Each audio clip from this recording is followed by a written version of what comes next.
and just have a magical day. It's really important to just enjoy yourself and really forget about all the bad things and just try to focus on the good.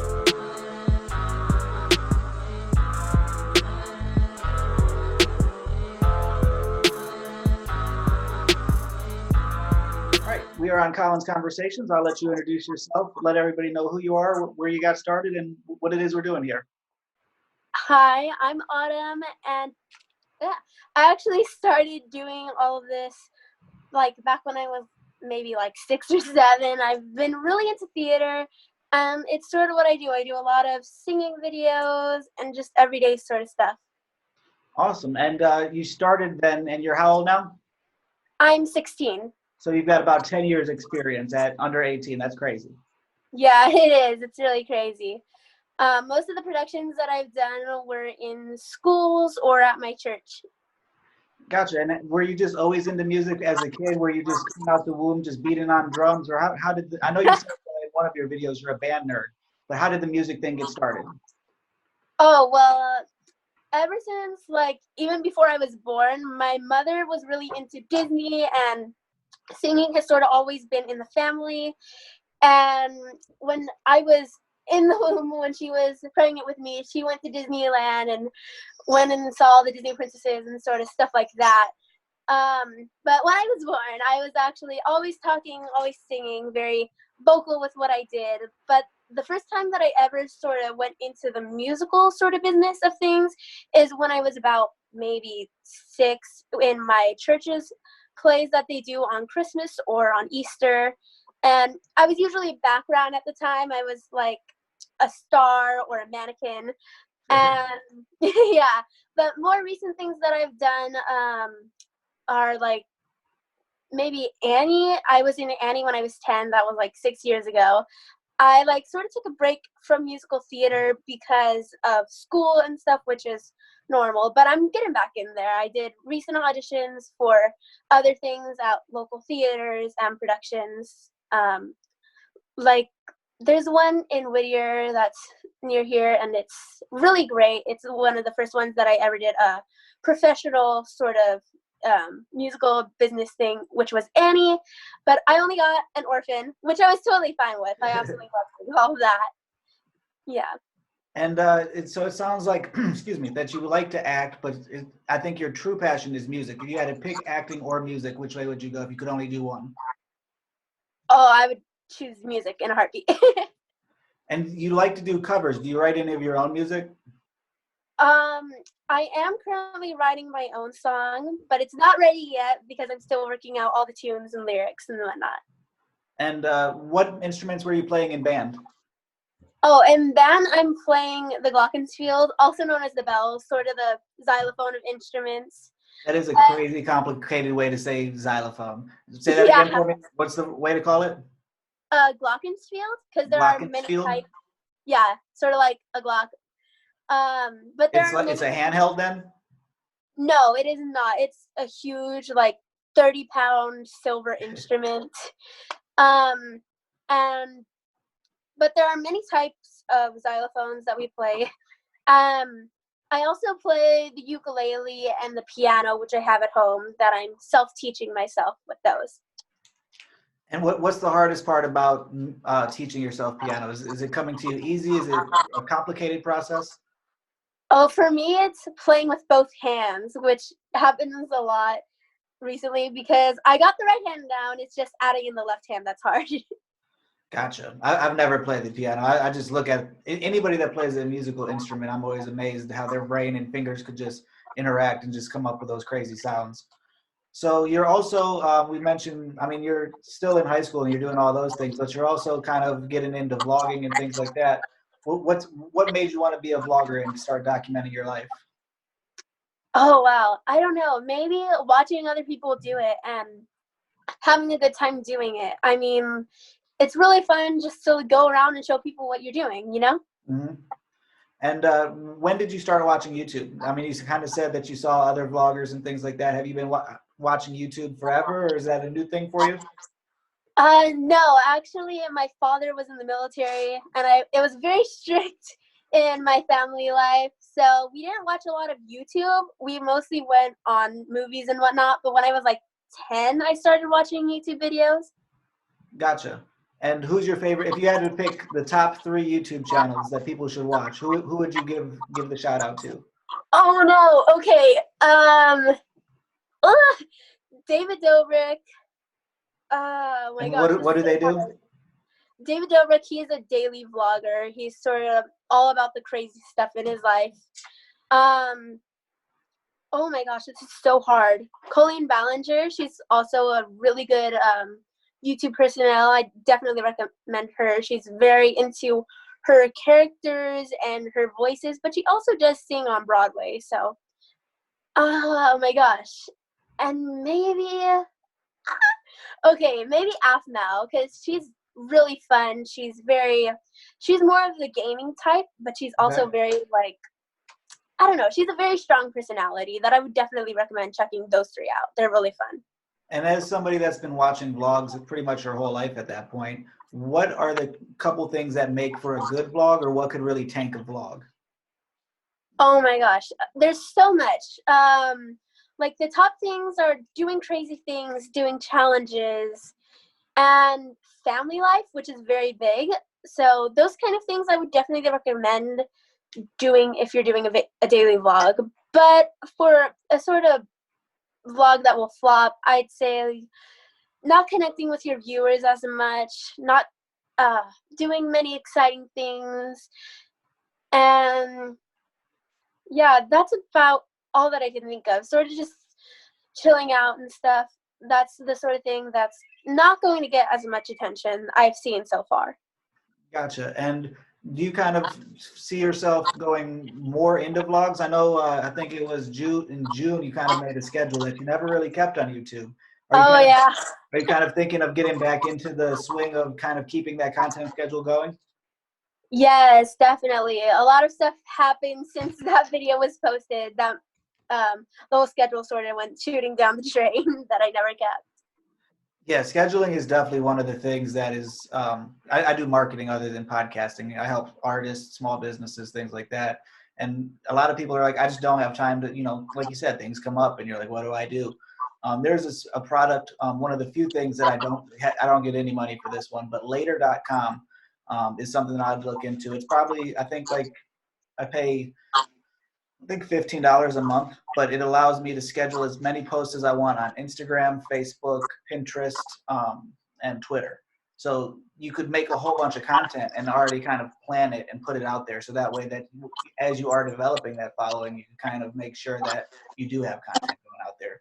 Something I recommend everybody that's really big in social media, because another thing too is on Instagram, they have a feature with a bio link that if you click any of the Colin Can Help or Colin's Conversation ones, it'll take you directly to the link instead of only being able to promote one thing at a time. So if it is something that you're really trying to do, build that online presence, definitely something to look into. Right, I'll definitely check it out. Just take mom's credit card. She won't even know. It's just a small charge every month, right? Maybe. But anyways, back to marketing. What about music? What about Disney? It just made you so into it and just made you like a lifelong Disney lover. Oh my gosh. My mom's saying definitely. Well, as I was saying earlier, Disney has always been a part of my life. My parents were a big influence on the Disney sort of side.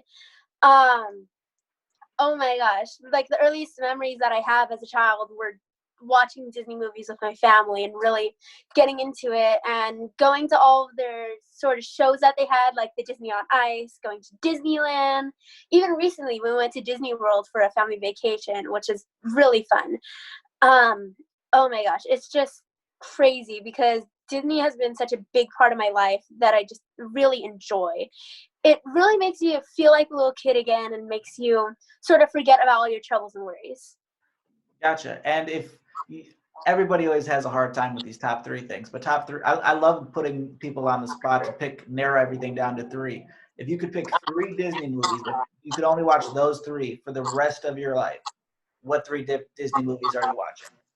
Okay, I got this. I've already been asked this question so many times. Okay, so first one, obviously, wait, are we talking original Disney or Disney as a whole Any now? Disney, as long as Disney produced it, it's fair game. Okay, Anastasia, because that's like one of my favorite ones. I have a collection of Anastasia things and cosplay material that I would never live without. The Little Mermaid and I always get the two, but I never get the last one The because last there's one so on any many. top 3 list trips everybody up. It puts all the pressure on that one because you have to limit everything else out. But you could do it. Oh my gosh. Okay, then I'd have to say. Okay, I'm gonna go with Monsters Inc. And what about Monsters Inc. makes it the top 3? It's crazy. It's a crazy story, but I have a friend group that he would always call me Boo, and I would always call him Sully. He's sort of a church friend, and he's sort of the best reason about those things. And just because Monsters Inc. is a really funny movie, I like to throw oddballs into the mix, and I wouldn't get bored of watching it anytime soon. Absolutely. And you mentioned church a couple of times. Is gospel a favorite to sing?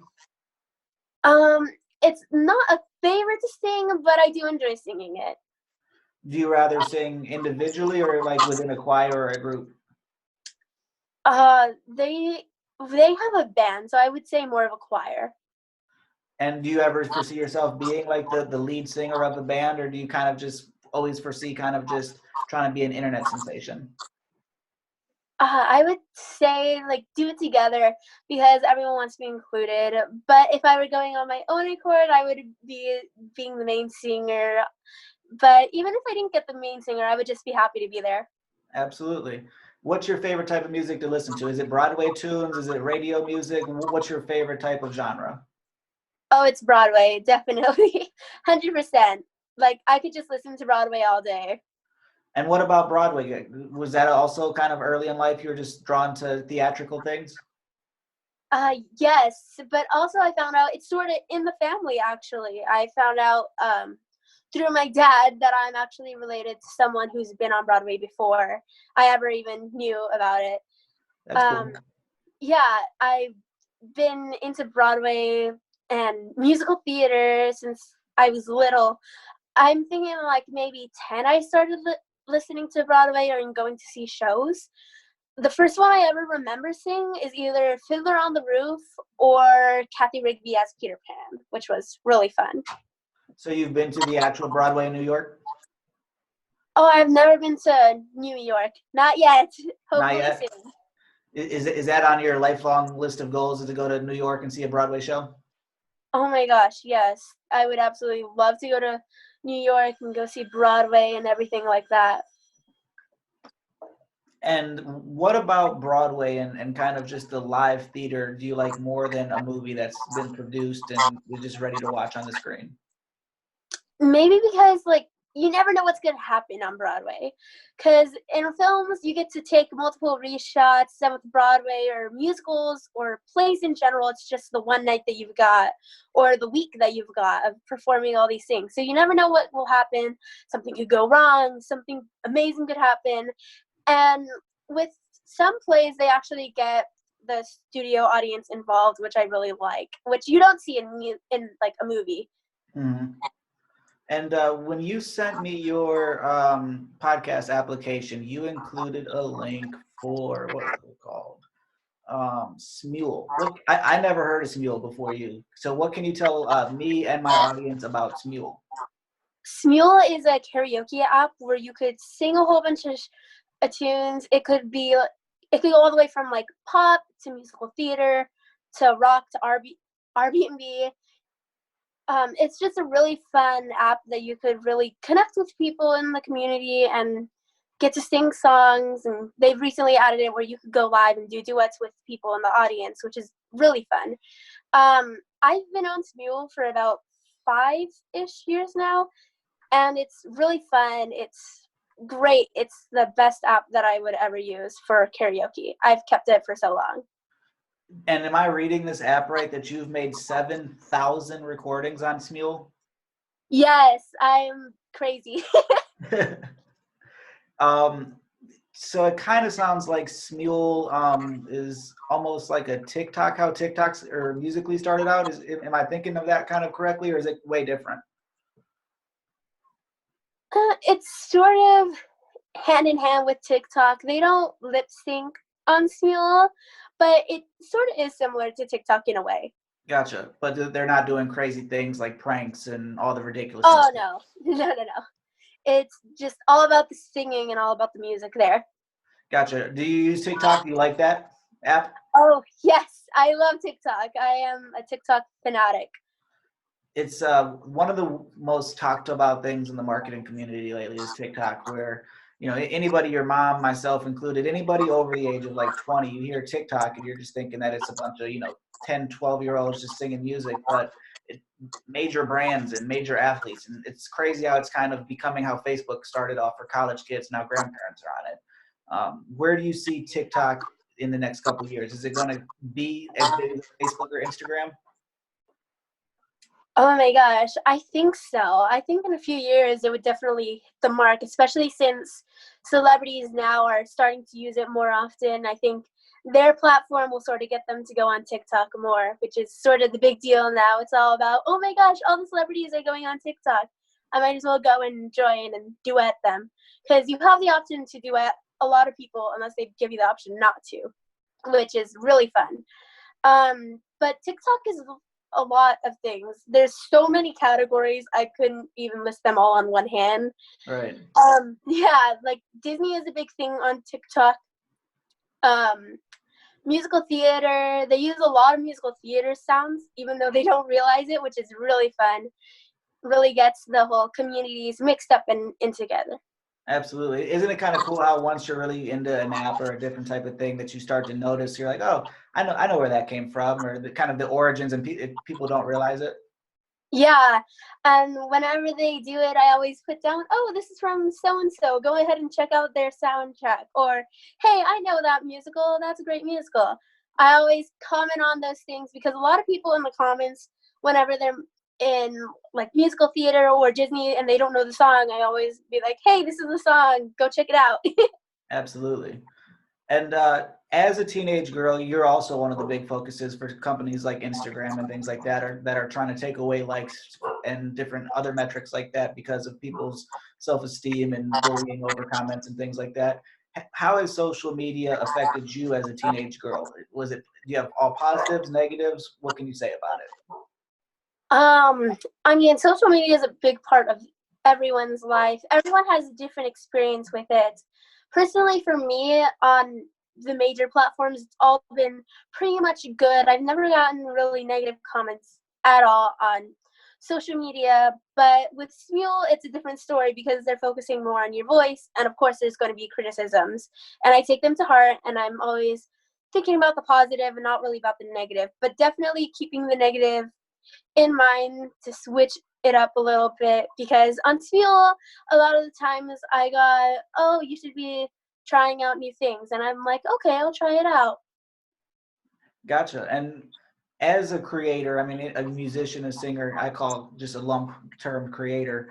Do you find yourself making songs and making the different pieces of content for yourself, or are you trying to make different things to get views, or a balance of both?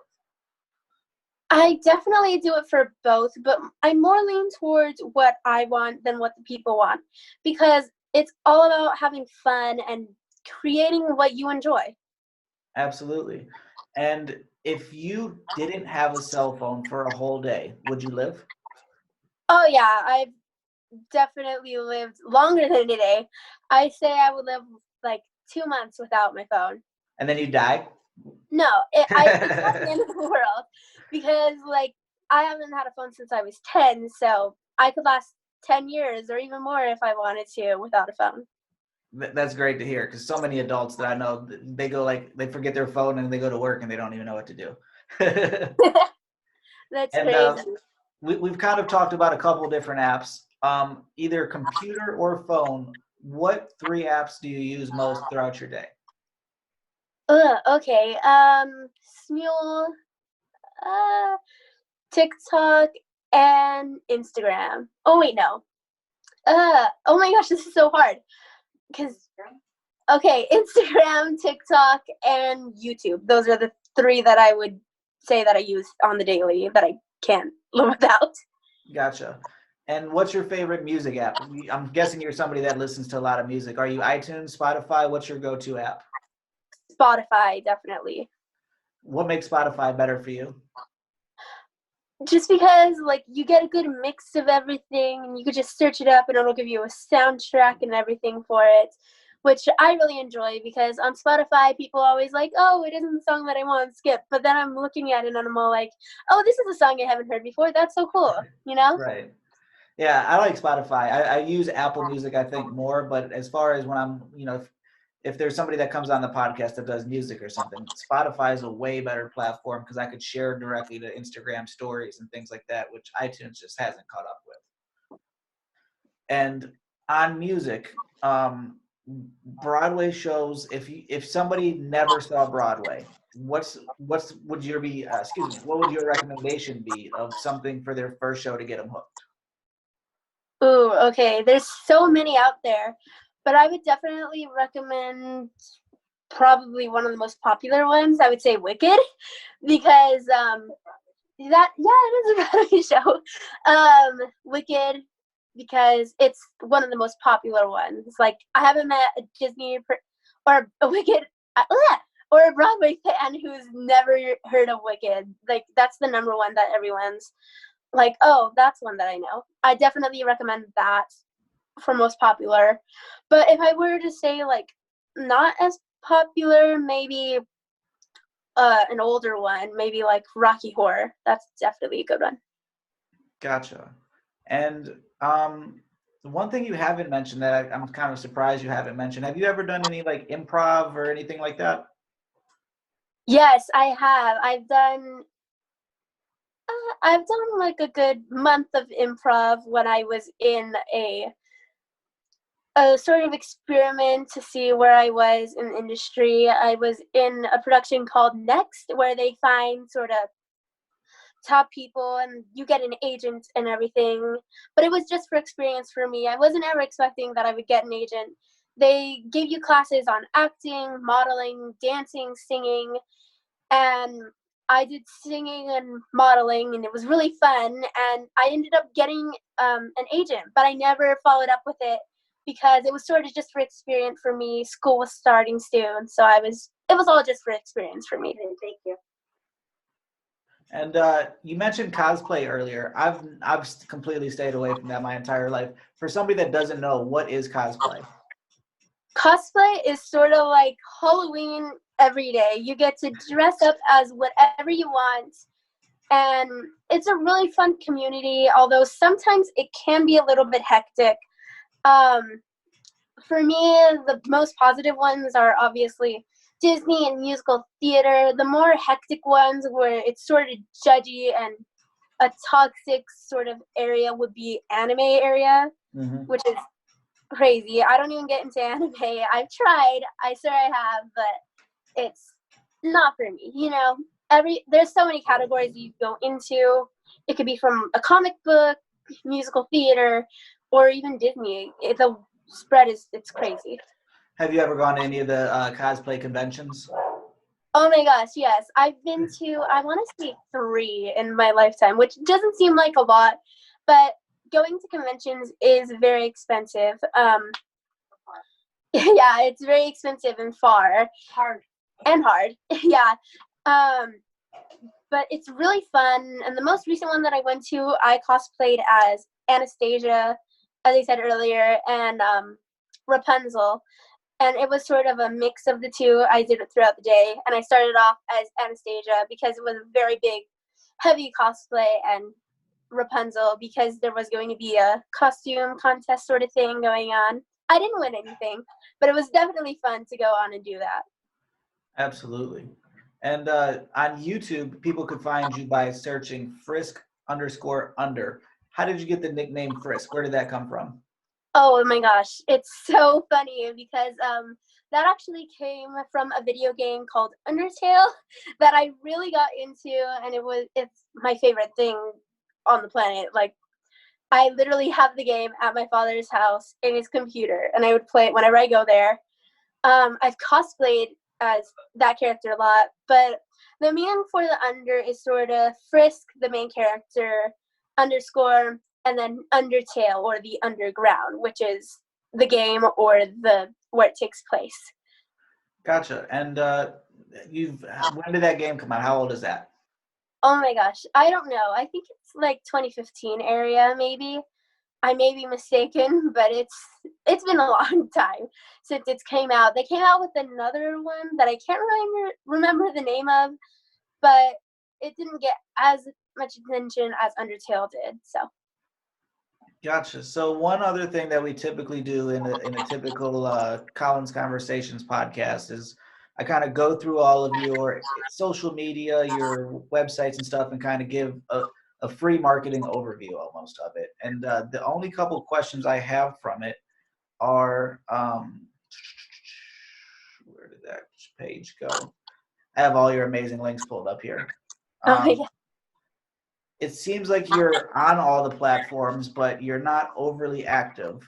Are you looking to what's the word I'm trying to say? Are you looking to build on your singing, or are you kind of just looking for just throwing stuff on social media just for fun? Definitely building it up, but also having fun at the same time. Absolutely. I'm working on something right now. It's going to be a cover, and it's going to be very crazy. It's going to be well produced and everything. I'm going to direct it and film it and all of that stuff. It's going to be crazy.